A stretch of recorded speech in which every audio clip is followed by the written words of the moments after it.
Turma, a história começa com a Wanda sem saída no que parecia ser o limite impossível do nada, sem saber se tudo aquilo era real ou não.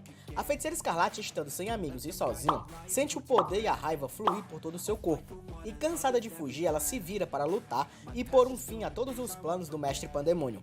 É então nos revelado que enquanto a Wanda buscava resposta para o mistério de seu passado, ela tinha caído numa armadilha lançada pelo próprio Pandemônio.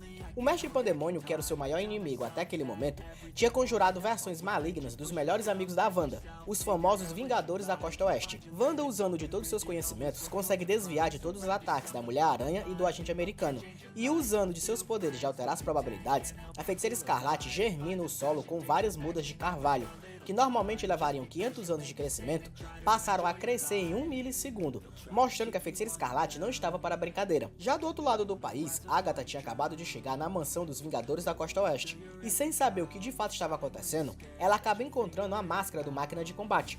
Agatha, achando tudo aquilo extremamente estranho, pois o Máquina de Combate jamais largaria sua armadura, usa de um encantamento para localizar Wanda e seus amigos, e como num grito pedindo socorro, a máscara fala o Nietzsche, o lugar onde Wanda Maximoff e seus amigos estavam, e como num raio de chama mística, Agatha parte ao encontro de Wanda. Wanda continuava a se defender dos seus amigos controlados pelo Mestre Pandemônio, enquanto tentava ao máximo escapar de todo aquele pesadelo que parecia não ter fim. Wanda, usando de seus poderes, começa a controlar os galhos de carvalho para manter uma distância de todos os seus inimigos, e usando essa estratégia, Wanda consegue chegar num vilarejo, na qual ela pretendia pedir a ajuda dos Vingadores ou até mesmo do seu irmão, Pietro Maximoff.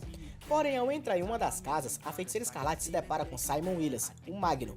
Ainda sem entender como um amigo tinha chegado lá, mas aliviada em ver um rosto amigável, rapidamente ela pede ajuda a Simon para que ambos fugissem daquele lugar. Porém, mais uma vez, a nossa querida Feiticeira Escarlate é pega de surpresa, pois rapidamente o rosto familiar de Simon se transforma em uma horrenda criatura, revelando que o Mestre Pandemônio tinha usado de um rosto familiar para bagunçar com a mente da Wanda, que acabou levando uma forte pancada na cabeça e desmaiando, e quando acordou estava presa. Wanda tenta ao máximo usar de seus poderes para se libertar, porém o Mestre Pandemônio revela que o metal que prendia a Feiticeira Escarlate era o metal que cortava os poderes dela. Wanda então pergunta o porquê do Mestre Pandemônio estar fazendo aquilo, e se era realmente o Mestre Pandemônio, pois da última vez que a Wanda lhe viu, ele não tinha aquela horrenda afeição.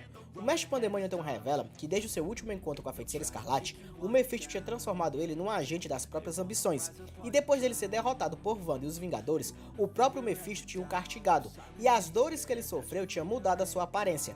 Porém, o que tinha mantido ele forte enquanto era castigado era o amor que ele sentia por Wanda. A Feiticeira Escarlate fala que nunca será do Mestre Pandemônio, e que aquele amor era doentio. O Mestre Pandemônio, descontrolado por Wanda continuar a desprezá-lo, fala que vai fazer a Wanda sofrer tanto até ela ser dele. Porém, antes dele conseguir encostar um dedo na Wanda, a sala que estava trancada por magia é aberta. O Mestre Pandemônio se assusta com o tamanho poder. É então nos revelado que Agatha tinha acabado de chegar no local, e ela ordena que a terrível criatura soltasse a Wanda, ou então seria incinerada nas chamas do inferno. Rapidamente a Agatha usa de sua magia e consegue soltar a Feiticeira Escarlate do terrível metal. Wanda, extremamente zangada, se junta com a Agatha e ambas atacam o Mestre Pandemônio com massivas energias.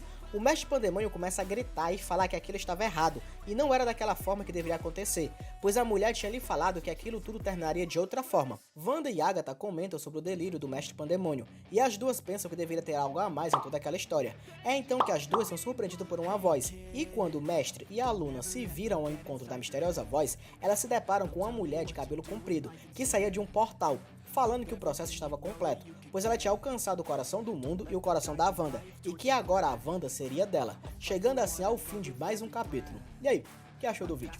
Eu sou o John Wesley, e se você gosta desse tipo de conteúdo, já me segue para não perder os próximos. Fui!